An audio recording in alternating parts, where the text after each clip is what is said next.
Hello, and thank you for tuning in to this e-learning webinar on common cyber attacks and how to avoid them, created as part of International Charity Fraud Awareness Week.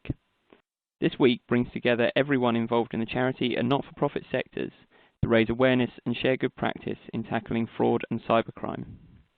We encourage you to share this video and any of our other resources with your colleagues. So what is a cyber attack? Simply, it's malicious attempts to damage, such as destroying files the organization holds, disrupt, such as denial of service attack to take down your public-facing website, or unauthorized access, for example, gaining access to your charity's database in an effort to steal it. These types of attacks would occur on your organization's computer systems, your IT networks, or your devices, such as laptops, phones, and tablets. So with that in mind, what is cybersecurity? Cybersecurity is about reducing the risk. There is no silver bullet in cybersecurity. There isn't one thing that could fix everything that is wrong. Therefore, it's about taking measures that ensure that you have the best defenses to protect your devices, your services, your networks, and the information that you store on them. The internet is fundamental to modern life, so cybersecurity must be too. We're going to talk through in this webinar two quite common types of cyber attack and provide some top tips on what you can do to protect your organization against them. While this is intended for organizations, some of these might be quite useful in your personal life. First one we're going to talk about is a phishing attack. A phishing attack is that type of email we're all very used to receiving. They're often trying to get you to do something that might not be in the best interest of your organization. Phishing attacks have moved a long way from the ones that we often think about when this comes to mind, such as a prince from a faraway land offering an inheritance tax you've never heard of. Those aren't that common anymore, and the criminals become much more sophisticated about how they send them.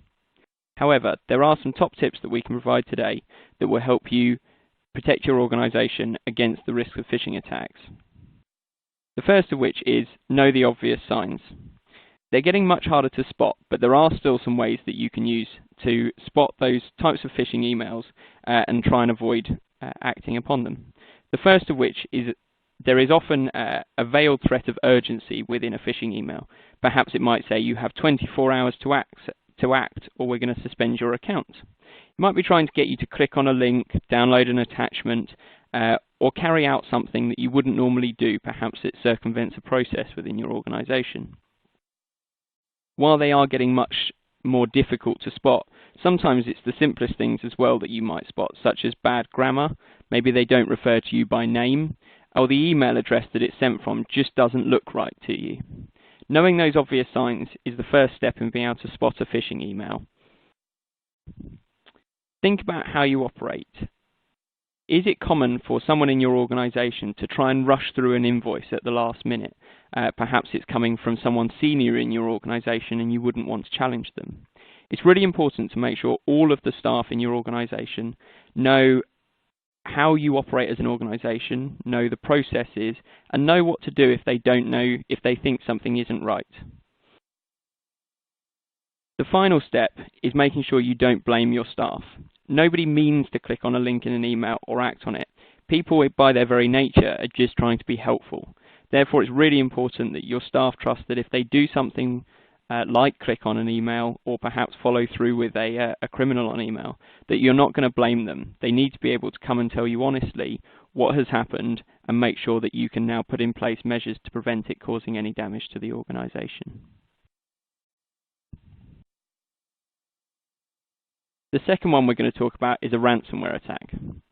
A ransomware attack is using malicious software to encrypt or lock your devices, your data, or your systems. They then normally ask for a payment, often in the form of a Bitcoin, to provide you with a magical key that will unlock it. These types of attacks can be devastating on organizations because they are really disruptive and lock you out from being able to access all of your important files. While once they happen it's very devastating, there's some simple steps you can take to try and ensure that you're better protected should someone try and commit a ransomware attack against your organization. The first of these is antivirus software. We're all quite familiar with antivirus software, and it comes free with most operating systems. You just need to ensure it's turned on, and when you're asked to update it, you do it immediately. The next is a firewall. This creates a buffer between your device and the internet. It's a really simple tool, you just need to make sure it's turned on. You can do that by visiting the settings on your device to check that it is switched on.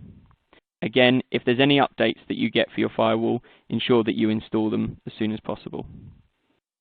And the last thing you can do is make sure everything is always kept up to date.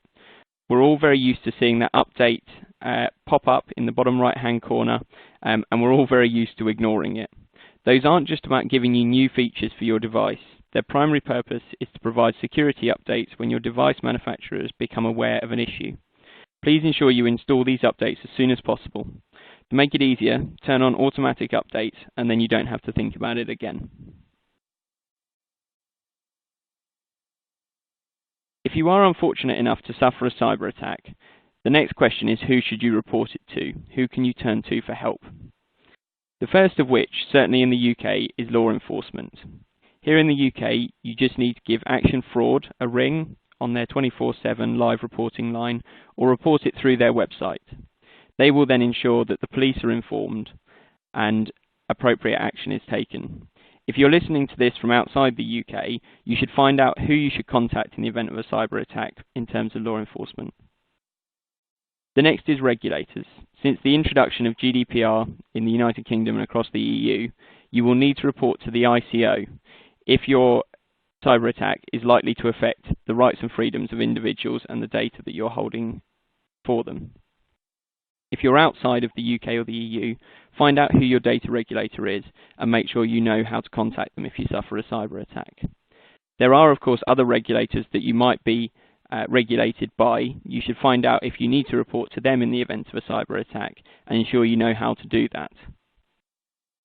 It's also often worth considering whether you need to inform the affected individuals of a cyber attack. For example, if someone's data is stolen in a cyber attack, you need to work out whether you should be informing them, and if so, what you're going to tell them.